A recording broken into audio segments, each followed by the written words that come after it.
Hello guys, कैसे हैं आप सभी। और आप सभी का वेलकम है सीएससी गुरुकुल प्लेटफॉर्म पर। जैसे आप सब जान रहे हैं कि आज जो हमारा टॉपिक है वो सेकुलरिज्म, ठीक है। इससे पहले हमने टॉपिक कवर कर लिया, आपका कम्युनलिज्म देख लिया हमने, ठीक है। रिलीजियम देख लिया हमने, ठीक है। हमने आपका सोसाइटी ऑफ इंडिया इंट्रोडक्शन हमने कवर कर लिया। आज हम सेकुलरिज्म पर बात करेंगे, ठीक है। मैं आपको जो है सीरीज वाइज लेके चल रहा हूँ। जैसे हमने इंडियन सोसाइटी इंट्रोडक्शन, कम्युनलिज्म, ठीक है, रीजनलिज्म, एंड आज हम सेकुलरिज्म कवर कर रहे हैं, ठीक है। अब आप कर रहे हो सर सेकुलरिज्म, बार बार आप बोल तो रहे हो, लेकिन सेकुलरिज्म का मतलब क्या है सर? देखिएगा आप, सिंपल सी बात है। हमारा इंडिया है, इंडिया में डिफरेंट टाइप के रिलीजन है, चाहे वो सिख हो, चाहे आपका हिंदू हो, चाहे आपका क्रिश्चियन हो, चाहे मुस्लिम हो, ठीक है। और उन सबको बैलेंस करके चलना, उन सबको मैनेज करके चलना ही आपका क्या कहलाता है? सेकुलरिज्म कहलाता है। कि हमारी कंट्री में कोई भी एक धर्म ऐसा नहीं है जो बोल सकते हैं कि यही हाईएस्ट है, ठीक है, नहीं। सबको इक्वली फ्रीडम देना और बैलेंस करना ही क्या कहलाता है? आपका सेकुलरिज्म कहलाता है। जैसे कि balancing religion freedom with social harmony in the constitutional framework, ठीक है। बात समझ में आई आपको? ये होता है आपका क्या बोल सकते हैं? सेकुलरिज्म। चलिए आगे बढ़ते हैं थोड़ा सा। एक बात का ध्यान रखना है आप लोगों को कि ये टॉपिक काफी इंपॉर्टेंट हो जाता है आपके मेंस के पर्सपेक्टिव से, क्योंकि काफी बार यहाँ से क्वेश्चन आए हुए हैं। और मैं आपको आगे ये भी बताऊंगा कि आप कैसे अपने मेंस के आंसर को इनरिच कर सकते हैं, ठीक है। चलिए आगे बढ़ते हैं। देखिए, जो हमारा देखो सेकुलरिज्म, जो वेस्टर्न कंट्री है वो अपना एक अलग निभा रही है। मिडल ईस्ट में कुछ कंट्रियां हैं, उनका सेकुलरिज्म का जो टाइप है वो अलग है, और इंडिया का टाइप अलग है सेकुलरिज्म पर। जैसे कि हमारा इंडिया जो है वो प्रिंसिपल डिस्टेंस को फॉलो करता है, ठीक है। और जो मिडल ईस्ट वाले हैं, कुछ जैसे ईरान हो गया आपका, तो वो थियोक्रेसी को फॉलो करते हैं एंड स्ट्रिक्ट सेपरेशन फॉलो करते हैं। आपके किसको? ये आपके वेस्टर्न कंट्री फॉलो करते हैं। मैंने आपको क्या बताया? Defining secularism through principle distance, तो ये हमारा इंडिया का है, ठीक है। अब मैं आपको थोड़ा बताता हूँ। थियोक्रेसी का मतलब होता है कि one nation one religion. Like जैसे आपका ईरान, ईरान आपका मिडल ईस्ट कंट्री में, ठीक है। वो फॉलो किसको करता है? वो इस्लामिक कंट्री है। तो आप बोल सकते हो कि वो कैसा है? आपको सर थियोक्रेसी है वो, ठीक है। मतलब लिखा ना, state fused with religion. Okay. अब बात करें प्रिंसिपल डिस्टेंस, मतलब सर प्रिंसिपल डिस्टेंस मतलब ये होता है कि इंडिया है, इंडिया में इतने सारे रिलीजन है, ठीक है। उन सबको उन सबको क्या करना है? बैलेंसिंग करनी है, इक्वली रेस्पेक्ट देनी है, और फ्रीडम देनी है, प्रोटेक्शन देनी है। जैसे कि Indian secularism does not mean a complete separation between state and religion. मतलब इंडिया का सेकुलरिज्म ऐसा नहीं है कि कंप्लीटली सेपरेट कर दिया कि भाई धर्म अलग रहेगा एंड आपका जो स्टेट है, राज्य, वो अलग रहेगा, नहीं। उन्होंने बोला कि it means equal protection and freedom for all. सबको इक्वली क्या देना है? प्रोटेक्शन देनी है, जितने भी रिलीजन है, एंड उनको फ्रीडम देनी है। जैसे कि आप सब जान रहे हैं हमारा 42 अमेंडमेंट, 42 जो अमेंडमेंट हुआ था, कॉन्स्टिट्यूशन अमेंडमेंट हुआ था, इसमें आपने क्या देखा था? आपने वो देखा था सर, प्रियम्बल में सेकुलरिज्म वर्ड ऐड किया गया था, ठीक है। बट सर क्या 42 अमेंडमेंट से पहले, मतलब 42 अमेंडमेंट से पहले क्या कॉन्स्टिट्यूशन जो या जो इंडिया है वो सेकुलरिज्म नहीं था? आप कहोगे नहीं सर ऐसा तो नहीं था। बल्कि मैं आपको बताऊंगा, जब हमने 42 अमेंडमेंट के थ्रू सेकुलरिज्म वर्ड ऐड किया था अपने प्रियम्बल में, उससे पहले भी इंडियन कॉन्स्टिट्यूशन क्या था? सेकुलरिज्म था। इंडिया कंट्री कैसी थी? सेकुलरिज्म थी, ठीक है। उसका कैसे आप कहोगे? जैसे कि आपके आर्टिकल्स देख लीजिए, फंडामेंटल राइट में आर्टिकल आपको 25 to 28, ठीक है। ये आपको क्या दे रहे हैं? आपको रिलीजन फ्रीडम दे रहे हैं कि आपका मन, आपका जिस धर्म को मन कर रहा है उसको फॉलो करें, ठीक है। रिलीजन मैनेजमेंट दे रहे हैं आपको, ठीक है। तो ये आर्टिकल्स आपको क्या दे रहे हैं? तो ये सेकुलरिज्म तो था। लेकिन 42 अमेंडमेंट में क्या हुआ? 1976 में, 1976 में इमरजेंसी का टाइम था, इमरजेंसी का टाइम था। उस टाइम पर क्या हुआ कि उस टाइम पे जो गवर्नमेंट थी उन्होंने एक अमेंडमेंट करा और सेकुलरिज्म को प्रियम्बल में ऐड किया कि एक पूरा का पूरा की प्रियम्बल क्या है? कॉन्स्टिट्यूशन का इंट्रोडक्शन भी बोल सकते हैं, ठीक है। तो उसमें क्या हो गया कि उसमें साफ कर दिया गया एक टाइप से कि भाई हाँ, इंडिया सेकुलरिज्म है, ठीक है। और इससे पहले भी सेकुलरिज्म तो था इंडिया, क्योंकि आर्टिकल 25 to 28 आपको दे रहे हैं। आपको आर्टिकल नंबर 14 तो आपके 18 के बीच में भी कहीं ना कहीं आपको क्या कर रहे हैं? आपको सेकुलर बना रहे हैं, ठीक है। ये बात समझ में आई आपको? चलो, मैंने बता दिया कि प्रिंसिपल डिस्टेंस बता दिया आपको, ठीक है। Equal protection and freedom all, ठीक है। आप ये अपना लिख सकते हो। ये जब आपका मेंस में आएगा ना, तो मेंस में जो क्वेश्चन आएगा सेकुलरिज्म पर इंडिया से रिलेटेड, तो आप ये प्रिंसिपल डिस्टेंस को जो हमारा है आप इसको लिख सकते हैं, एंड देन ये लिख देना equal protection and freedom of all, ठीक है। अब बात करें सर स्ट्रिक्ट सेपरेशन का मतलब, देखो वेस्ट मॉडल, आपका वेस्ट मॉडल, ठीक है। The western model absolute wall between distant and religion. मतलब आप जो वेस्टर्न कंट्रीज है, लाइक जैसे फ्रांस, यूएसए, इस टाइप की कंट्रीज में क्या है कि एक सेपरेट वॉल क्रिएट की गई है कि भाई रिलीजन अलग रखो, स्टेट अलग रखो, ठीक है। मतलब वहां की पॉलिटिक्स में या वहाँ की जो आपकी पॉलिटिक्स बोल सकते हैं इनोवेशन है या कुछ भी है, वहाँ पे रिलीजन को आप क्या कर सकते हो, बीच में नहीं ला सकते हो, बिल्कुल ही अलग रखा जाएगा। जैसे हमारा इंडिया है, हमारे इंडिया में क्या, जैसे हमारे इंडिया में जैसे सती प्रथा को खत्म किया, 3 तलाक जो हुआ, ठीक है। अब वो 3 तलाक में भी किसका इंटरफेयर हुआ, इंडियन गवर्नमेंट का हुआ, मतलब स्टेट का हुआ। तो मतलब कहने का ये क्या है कि वो ही क्या कहलाता है कि भाई हम सब कुछ करेंगे, इंटरफेयर भी कर सकता है इंडिया रिलीजन में, उनकी जो खराब पॉलिसीज है उनको इंप्रूव करने के लिए, ठीक है। बात समझ में आई आपको? चलिए आगे बढ़ते हैं। मैंने बताया स्ट्रिक्ट सेपरेशन की बात कर दी हमने, ठीक है। खराब पॉलिसी का मतलब ये होता है कि जो आपके फंडामेंटल राइट्स को आपको, जैसे लाओ कि इंडिया में सती प्रथा 1829 में वो खत्म कर दी गई थी, ठीक है। तो मतलब कहने का यही है कि इसी इसका जो मॉडल है वो हमने अपनाया है, ठीक है, प्रिंसिपल डिस्टेंस। चलिए आगे बढ़ते हैं। देखिए, the constitutional architecture of secularism की बात करें, किसकी, the constitutional architecture of secularism की बात करते हैं कि भाई जो कॉन्स्टिट्यूशनल है हमारा, उसका जो आर्किटेक्चर है, ठीक है, वो सेकुलरिज्म पर कैसे बेस्ड है। देखिए, द प्रियम्बल की बात करें, मैंने बताया आपको 42 अमेंडमेंट में हमने लिखा for addition of the secularism to the constitution हमने ऐड किया था, ठीक है। मैंने आपको बता दिया इमरजेंसी के टाइम पे ऐड किया गया था एक तरह से पूरा की तरह क्योंकि जो हमारा प्रियम्बल हो क्या, हमारा इंट्रोडक्शन पेज होता है, उसको इंट्रोडक्शन पेज भी बोलते हैं। तो प्रियम्बल में तुरंत शो कर दिया कि भाई हमारा जो हमारा कॉन्स्टिट्यूशन है, जो हमारी कंट्री कैसी है, सेकुलरिज्म है, ठीक है। फंडामेंटल राइट्स की बात करें तो जैसे द कोड, जैसे आपका आर्टिकल नंबर 14, 15, 16, 25, 26, 27, 28, जब भी आपके मेंस में आंसर आए सेकुलरिज्म पर या पॉलिटी से, गवर्नेंस से, कहीं भी, यदि आप वहां पर आर्टिकल शो करके अपनी बात करते हो ना, तो आपके नंबर एक्स्ट्रा मिलते हैं आपको, और आप ना नॉर्मल बच्चों से काफी अच्छा काम करते हो, ठीक है। जैसे कि मैं बात करूं आपको, आर्टिकल नंबर 14 क्या बोल रहा है, इक्वलिटी बिफोर लॉ। भाई ठीक है, आप किसी भी रिलीजन से हो, आप किसी भी धर्म से हो, बट कानून के सामने आप सब क्या हो, इक्वल हो, ठीक है, यही बात कर रहे हैं। तो ये भी क्या कर रहा है, आपको सेकुलर कर रहा है कि आप ये नहीं जाके कह सकते अरे मैं इस धर्म का हूं तो मेरे साथ ऐसा क्यों भेदभाव करें, नहीं, कानून के आगे सभी क्या है, इक्वल है, ठीक है। अब बात करें article number 50, no religious discrimination, किसी भी टाइप का डिस्क्रिमिनेशन नहीं होगा। मतलब आप किसी जॉब पे जा रहे हो, ठीक है, आपको ये देख के आपको डिनाई नहीं कर सकते या ये मना नहीं कर सकते या नहीं रख सकते आपको जॉब पे कि आप इस धर्म के हो, ठीक है, नहीं। आपका जो भी पॉलिसी से बनेगी वो किसी एक धर्म के लिए पॉलिसी नहीं बनेगी, ठीक है, वो सभी के लिए बनेगी। तो आर्टिकल नंबर 50 बोलता रहा है कि नो रिलीजियस डिस्क्रिमिनेशन, आपके साथ कोई भी रिलीजन बेस्ड डिस्क्रिमिनेशन नहीं हो सकता, ठीक है।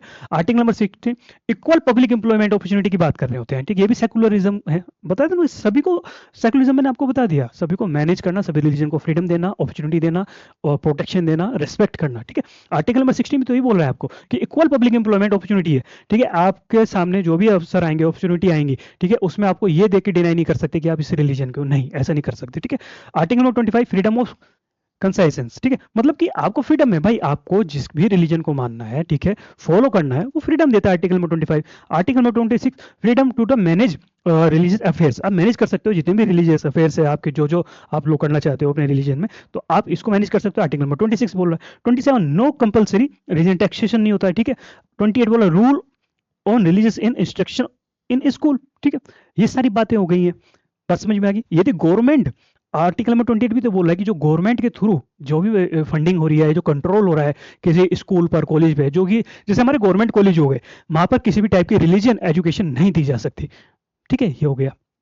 फंडामेंटल ड्यूटीज में देखें तो सिंपल है भाई, फंडामेंटल ड्यूटीज आपको देखिए आर्टिकल नंबर 51A, आप सीधा लिख सकते हो the duty the promote harmony and brotherhood, भाईचारे को बनाए रखना। ये देखो, ये सिंबल दिया ना आपको, ठीक है। मान के चलिए हिंदू है, देन ये सिख है, ये मुस्लिम है, ये क्रिश्चियन है, तो सब अपना ऐसे बनाए हुए हैं कि हाँ भाई ब्रदरहुड, भाईचारा बना के रखेंगे देश में, ठीक है। ये सेकुलरिज्म है, और सेकुलरिज्म आपको काफी स्ट्रॉन्ग करता है, आपको ग्रो करता है, आपकी कंट्री को भी, ठीक है। चलिए आगे बढ़ते हैं।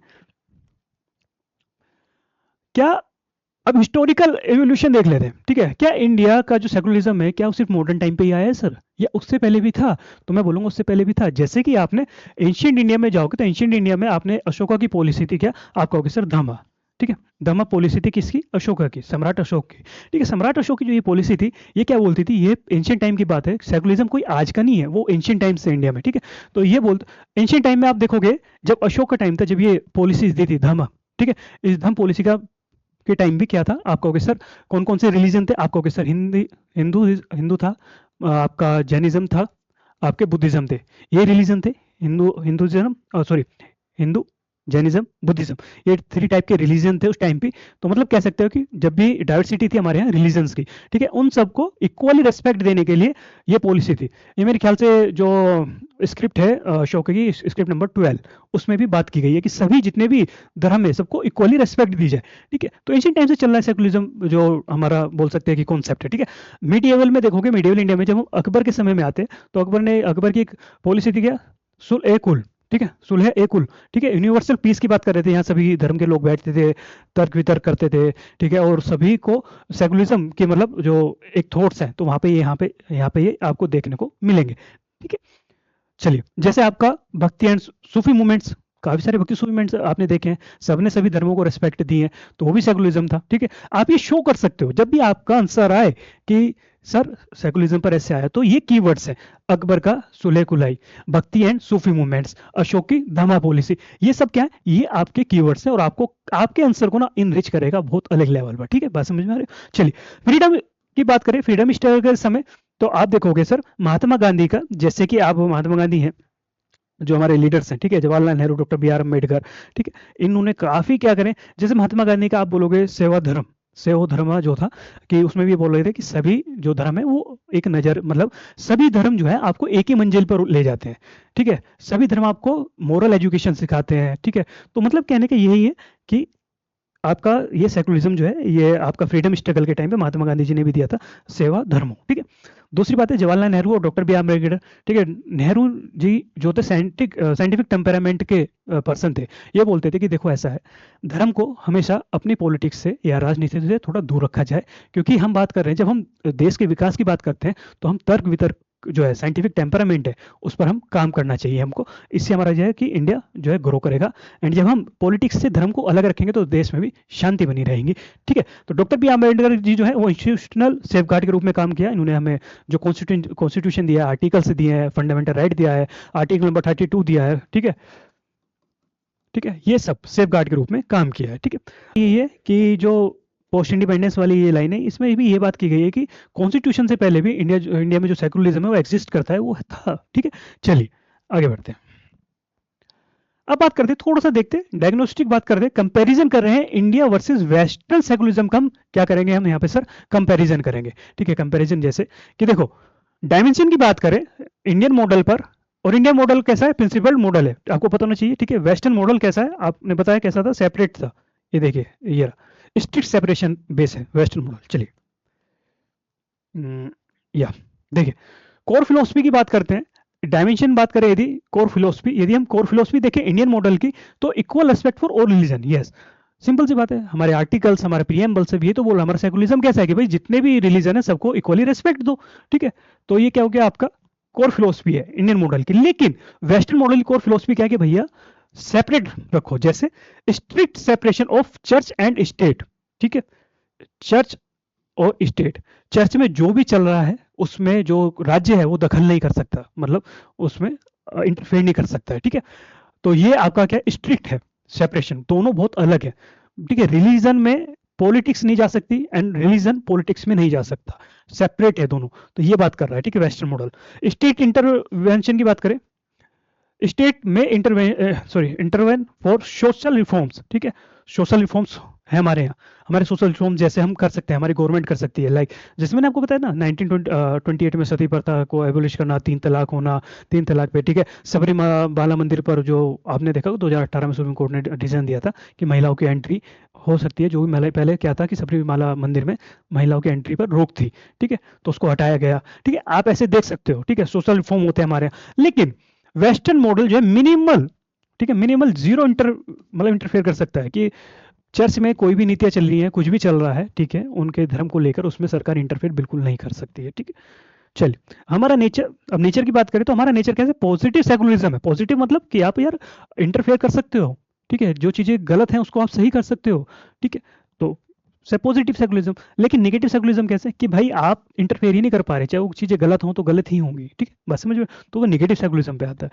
ठीक है, सोशल कॉन्टेक्स्ट की बात करें तो would for a profound religious diversity. ठीक है, ये हो गया evolve in the mostly homogeneous societies. मतलब कहने का ये है कि सोशल कॉन्टेक्स्ट की जब हम बात कर रहे हैं, कॉन्टेक्स्ट का मतलब है कि हमारे यहाँ पे ना बहुत सारे रिलीजन है, तो इसलिए ये जो मॉडल बना है, प्रिंसिपल्ड मॉडल जो है इंडिया का सेकुलरिज्म जो मॉडल है, वो और मॉडल से बहुत डिफरेंट है, क्योंकि हमारी कंट्री में अनेकों प्रकार के रिलीजन हैं। ठीक है, डिफरेंट डिफरेंट टाइप के। जबकि वेस्टर्न कंट्री में क्या है कि फ्रांस है, जैसे क्रिश्चियन रिलीजन काफ़ी है, पॉपुलेशन बहुत ज़्यादा है, या एक दो आपको अलग मिलेगा तो मिल गया, उसमें भी उनकी पॉपुलेशन बहुत कम होती है, तो उन्होंने इसलिए ये एक सेपरेट मॉडल अपनाया। बट हम सेपरेट मॉडल नहीं अपना सकते हैं, ठीक है, हमको सभी रिलीजन को इक्वली आप उनकी प्रैक्टिस के लिए, उनको प्रोटेक्शन, उनको मैनेज करने का राइट है, ठीक है। चलिए, ये बात समझ में आई आपकी, आइए आगे बढ़ते हैं। या एक मिनट,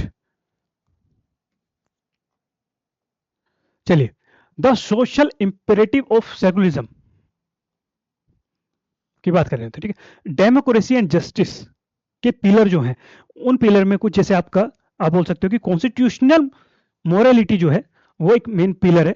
कॉन्स्टिट्यूशन मोरालिटी, जो मोरालिटी है, ठीक है, वो डेमोक्रेसी एंड जस्टिस का एक मोस्ट इंपोर्टेंट पिलर है, ठीक है। इसके भी काफी सारे पार्ट्स हैं, लाइक जैसे नेशनल इंटीग्रेशन। नेशनल इंटीग्रेशन का मतलब कैसे, कि देखिए यार, हमारे यहाँ डिफरेंट टाइप के रिलीजन है, हमारे यहाँ क्या डिफरेंट टाइप के, आप कहोगे सर रिलीजन है, अब सर आप कहोगे डिफरेंट टाइप के रिलीजन, जैसे आपको पता है हिंदू मुस्लिम वगैरह सब, रिपब्लिक डे पर क्या होता है, सब वो फेस्टिवल बनाते हैं नहीं बनाते, आप कहोगे हाँ सर, तो वो कैसा है, वो आपका नेशनल इंटीग्रेशन है, सबको एक प्लेटफॉर्म पे ला रहा है, ठीक है, सबके अंदर देशभक्ति जा रही है, चाहे वो देशभक्ति जाग रही है, चाहे वो किसी भी रिलीजन का है, ठीक है। देन दूसरी बात आप ये बोलोगे सर कि इसके साथ साथ ना, जैसे आपका आर्मी में जाना है, ठीक है, आर्मी में क्या हो रहा है, आप आर्मी में जाओ, आपको ये नहीं देखेंगे भाई आप किस धर्म को, नहीं, सभी धर्मों को इक्वल अपॉर्चुनिटी है, आर्टिकल नंबर जैसे 16 बोलता है कि इक्वल अपॉर्चुनिटी सबको मिले, तो आप आर्मी में जाओ तो नेशनल इंटीग्रेशन हो रहा है, नहीं है, एकता बन रही है नहीं बन रही है, आपको यहाँ सर, ठीक है। दूसरी बात है सोशल जस्टिस है, कैसे सोशल जस्टिस मिल रहा है आपको सभी को, ठीक है। इस मतलब कि आप किसी भी रिलीजन से हो, कुछ भी आपके साथ भेदभाव नहीं किया जाएगा कानून के रूप पे, ठीक है। कोई भी आपके साथ क्या है कि भेदभाव नहीं किया जाएगा, कोई भी ऐसा बिहेव नहीं किया जाएगा जो आपको लगे कि यार ये गलत है, जैसे आर्टिकल नंबर 14 एंड 15, ठीक है। आर्टिकल नंबर 14 एंड 15 आपको क्या कर रहे हैं, आपको यही तो सोशल जस्टिस दे रहे हैं ना, कि भाई लॉ के आगे सब इक्वल हैं, चाहे वो किसी भी रिलीजन के हो, और किसी भी व्यक्ति का डिस्क्रिमिनेशन नहीं किया जाएगा किसी भी पॉइंट पर, ये आर्टिकल नंबर 15 बोल रहा है, चाहे आप किसी भी रिलीजन से हो, तो मतलब ये सोशल जस्टिस की बात हो गई, ठीक है। यूनिटी इन डाइवर्सिटी की बात करें, रिलीजियस फ्रीडम की बात करें, तो ये दो अलग अलग पिलर हो गए, ठीक है। यूनिटी इन डाइवर्सिटी, हमारी जो इंडिया की यूनिटी है वो डाइवर्सिटी में तो छुपी है ना, सिंपल सी बात है यार, ठीक है। जैसे कि आप कहोगे भाई दिवाली हम लोग बनाते हैं, जैसे हिंदू लोग दिवाली बनाते हैं, जो हमारे मुस्लिम मित्र होते हैं उनके घर मिठाई भी पहुंचाते हैं, जब वे ईद बनाते हैं तो वे सिवैयां लेके आते हैं, तो मतलब क्या है कि भाई यूनिटी है हमारी डाइवर्सिटी में भी, ठीक है। चलिए, सिख लोग हैं जैसे हमारे, ठीक है, आपके गुरु नानक, जो हमारे गुरु नानक जयंती बनती है उसमें भी हम जाते हैं, गुरुद्वारे जाते हैं, माथा टेकते हैं, ठीक है, लंगर खाते हैं, तो ये भी क्या है, आपकी डाइवर्सिटी है, ठीक है। मतलब यूनिटी है डाइवर्सिटी में भी। जैसे आपका रिलीजियस फ्रीडम है, आर्टिकल नंबर 25 टू 28, मैंने जैसे बताया आपको, रिलीजियस फ्रीडम प्रोवाइड करा रहे हैं, तो मतलब ये क्या है, ये सब मिलकर क्या क्रिएट कर रही है, डेमोक्रेसी और जस्टिस क्रिएट कर रही है, मतलब कि अब आप समझ गए कि कैसे ये एक इंपॉर्टेंट पिलर हुआ आपका कॉन्स्टिट्यूशनल मोरालिटी, डेमोक्रेसी और जस्टिस के लिए, ठीक है। चलिए, आप ये फ्लो चार्ट में भी बना सकते हो अपने मेंस की कॉपी में, काफी अच्छा रहेगा आप लोगों के लिए, ठीक है।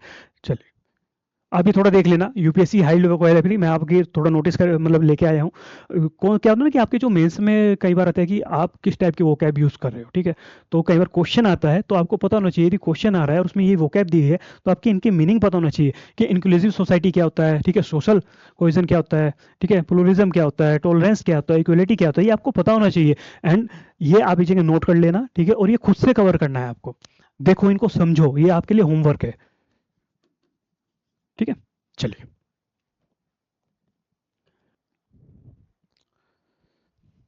आइए अब देखते हैं कॉन्टेम्पेरेरी फ्रिक्शन पॉइंट्स की बात करें। देखिए, जो प्लेस ऑफ वर्शिप एक्ट 1991 है, ठीक है, ये आपको क्या प्रोवाइड करा रहा है, ये बात कर रहा है कि भाई आने वाले टाइम में, अपकमिंग टाइम में कोई भी, ये बात मतलब ये जो हो रही है कि अपकमिंग टाइम में कोई भी कम्युनिज्म जैसी गतिविधियां ना हो, ठीक है। जैसे लिखा ना, debate on the preserving the historical religious, ठीक है, कैरेक्टर ऑफ प्लेस वर्शिप, ठीक है, वर्सेस एड्रेसिंग हिस्टोरिकल ग्रीवेंस की बात कर रहे हैं, ठीक है। ये हो गई बात। दूसरी बात ये हो गई कि मतलब कि हिस्टोरिकल डिस्प्यूट को फ्यूचर कम्युनिकल कन्फ्लिक्ट जो है, ठीक है, वो बनने से रोकना ही आपका क्या कहलाता है, प्लेस वर्शिप एक्ट कहला रहा है, ठीक है। दूसरी बात है हेट स्पीच, ठीक है, इसको कंट्रोल करना है, ठीक है। लेकिन लिखा ना, रिसेंटली सुप्रीम कोर्ट डायरेक्टिव, ठीक है, imposing the strict protective state action against hate speech to maintain harmony, ठीक है। आपको हेट स्पीच के अगेंस्ट एक्शन लेना होगा ताकि हमारी जो हारमोनी है वो मेंटेन रहे। आप हेट स्पीच आप देख रहे हो ना, रूमर्स हो रहे हैं, सोशल मीडिया रूमर्स हैं, ठीक है, आप प्रेस कॉन्फ्रेंस में कई बार ऐसी चीजें सामने आ जाती हैं हेट स्पीच जैसी, ठीक है। यूनिफॉर्म सिविल कोड आपको क्या कर रहा है कि भाई देखो वो बैलेंसिंग कर रहा है, सेकुलरिज्म का, जैसे आपका सोशल जस्टिस हो गया, ठीक है, जेंडर इक्वलिटी की बात कर रहा है यूनिफॉर्म सिविल कोड, लेकिन the complex balancing act between achieving gender justice and protective minority religious freedoms, ठीक है, यहाँ पे बात हो गई। रिलीजियस जो प्रोसेंस है उसकी बात कर रहे हैं। Administrative challenges highlighting the need a better coordination between social law informants and community leaders, जो है कम्युनिटी जो लीडर्स हैं, ठीक है, और जो हमारे एडमिनिस्ट्रेटर हैं, ठीक है, उन जब या लॉ कोई इन्फोर्समेंट करना होता है तो दोनों बैठकर बातचीत करें, तो इसकी एक बात की गई है, ठीक है। चलिए अब बात कर रहे हैं हम जो जुडिशियल प्रेसिडेंट्स है, सुप्रीम कोर्ट डोकेट की बात कर रहे हैं, ठीक है। जैसे आपने देखा होगा कि जैसे आपका ये 1994 में एस बॉम्बे केस जो था, तो इसमें secularism is a integral part of the basic structure of constitution. Basic structure का जो डेफिनेशन है, ठीक है, वो सुप्रीम कोर्ट ने किस केस में दिया था, तो आप कहोगे सर वो केशवानंद भारती, कौन सा केशवानंद भारती केस में दिया था, केशवानंद भारती केस में दिया था सुप्रीम कोर्ट ने, क्या आपका बेसिक स्ट्रक्चर की जो डेफिनेशन दी थी, जो कॉन्सेप्ट दिया था। तो उसी कॉन्सेप्ट पर बात करते हुए एसआर बोम्बई केस में बोला कि भाई सेकुलरिज्म जो है वो इंटीग्रल पार्ट है बेसिक स्ट्रक्चर का, वो बेसिक स्ट्रक्चर का ही पार्ट है सेकुलरिज्म, ठीक है। अब आपका जैसे शायरा बानो केस की बात करें तो ट्रिपल तलाक डिक्लेयर्ड द अनकॉन्स्टिट्यूशनल, ठीक है, state intervention of the reform, तो स्टेट ने रिफॉर्म किया। मैंने आपको क्या बताया है कि हमारा कैसा जो सेकुलरिज्म जो बोल सकते हैं कि कॉन्सेप्ट है वो कैसा है, आपका कैसा प्रिंसिपल कॉन्सेप्ट है, और प्रिंसिपल कॉन्सेप्ट में क्या है कि भाई स्टेट जो है रिफॉर्म कर सकता है किसी भी रिलीजन में यदि उसको लगता है कि वो चीजें सही नहीं है, किसी जेंडर के अपोजिट भी यदि वो वर्क कर रही है, ठीक है। तो मतलब यही बात है कि ट्रिपल ट्रक की बात हो गई, ठीक है। 1973 में कहें, 1973 में आप लोग देख लो एक मिनट, 1973 में बात करें तो केशवानंद भारती मैंने आपको बता दिया, ये 1973 में आया था, देन इसके बाद आपका 94 में आया केशवानंद भारती, मैंने आपको बताया establish the basic structure doctrine, ठीक है। 1986 की बात करें तो Bijoe Emmanuel case, protection of the freedom of conscience, ठीक है, नेशनल एंथम केस से जुड़ा हुआ था। ये आप शो कर सकते हो अपने आंसर्स में, जब आप आंसर लिखोगे तो जब आप ये केसेस करोगे तो आपका एक अलग इंप्रेशन जाएगा जो हमारे कॉपी चेकर है उन पर, ठीक है। वे सोचेंगे यार बच्चा जो है सिर्फ पढ़ता नहीं है, उसके पास फैक्ट भी है, उसके पास प्रूफ भी है, तो आप आर्टिकल्स और ये भी अपना शो कर सकते हो आंसर में, ठीक है। जैसे अरुणा रॉय केस की बात करें, ठीक है, imperative value the education in school is not against the principle of secularism, आप ये चीजें कर सकते हो, ठीक है। चलिए अब बात करें the way forward. Way forward काफी स्ट्रांग होता है, तो आप जब आंसर राइटिंग करते हो तो आपने देखा होगा कि वे फॉरवर्ड अपना एक अहम रोल निभाता है, ठीक है।